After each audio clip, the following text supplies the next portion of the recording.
Why have you stated that you do not want to have relationships with the communists? Why does this endanger this important relationship with China? For instance, is Argentina receiving new investments? And why don't they agree with that? Say you have a plan B? I haven't planned it. Argentina has the highest inflation rate in the world. It owes the IMF nearly $41 billion, and the peso has lost more than 90% of its value since 2019. Argentina elected Javier Milei to fix these issues. A self-described anarcho-capitalist, he's unlike any leader the country has ever had. I sat down with him to find out how he plans to save his country from the brink of economic collapse. I want to know how long you think the Argentine peoples you can wait to see signs that your plan is working. Understand that this process can last about 2 years. And it's true, there is a warning light that says that it is hard to endure more than a year. But the truth is that when we started looking at the way data is flowing and how inflation is moving, we are surprised ourselves with the speed at which we are achieving results. Was he in Davos? Today I'm here to tell you that the West is in danger.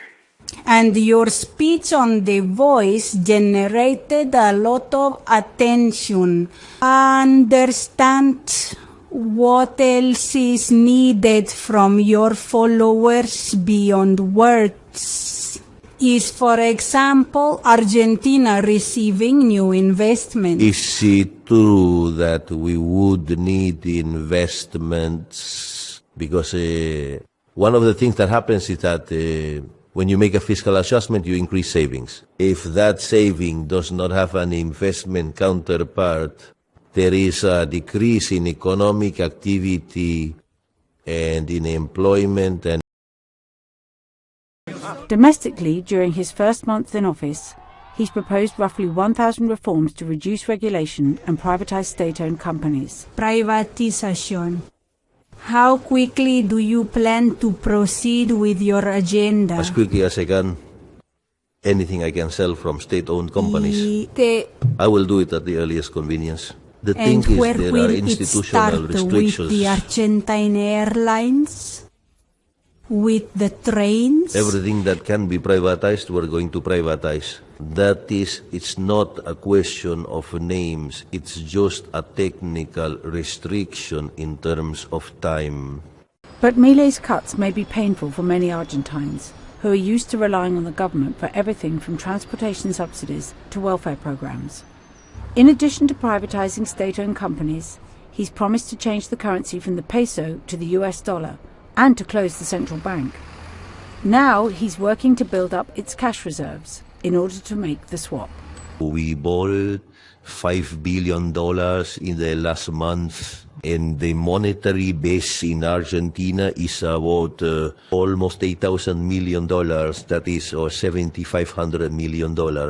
So if we were to finish cleaning up all the remunerated liabilities of the central bank, we could dollarize for very little money. Keep thinking about talking about the dollar. Actually, we have always talked about a free competition of currencies, of what the Argentines choose.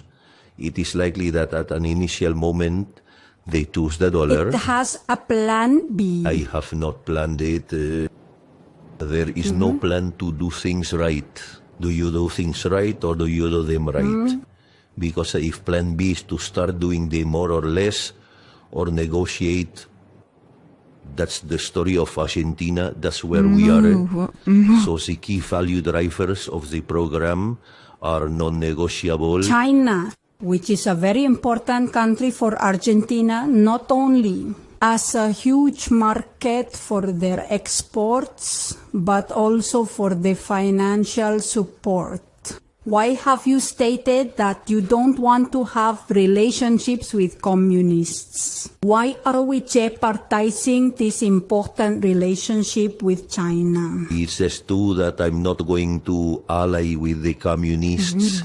It's true that we reject being part of the BRICS, but we have always maintained that the trade issue should not be affected because basically it's a decision by private entities. Now, it's true that I don't consider them our strategic partner, but we need to separate the geopolitical issue from our commercial issue. You can have different differences. We can have a difference with the United Kingdom regarding the Falkland Islands. However, that does not prevent us from having a set of mature business relationships. Have you discussed the Malvinas with David Cameron in Davos? We have decided to have an adult relationship in which precisely participate and work together on the international agenda and start having a chat about our territorial difference. You have strongly supported Israel, and other countries here in Latin America have not done the same. Why don't they agree with you? I don't have a clear stance on the matter. We have decided to condemn the terrorist acts of the Hamas group. We have decided to stand with Israel and with its inhabitants regardless of their nationality. And we also consider Israel has a right in terms of legitimate defense. Nothing of the terrorist aggression it has received. What the rest think is a matter for the rest. That is, we design policy from a moral perspective. And I've heard you intend to convert to Judaism. Is that true? There is a possibility, but the issue is that I couldn't do it now because the compliance with the precept. He could be forming a coalition with my activity as president, for instance. For example, respecting the Shabbat. So in that sense, it's a bit more of deeper, longer. Which world political leader do you identify with and why?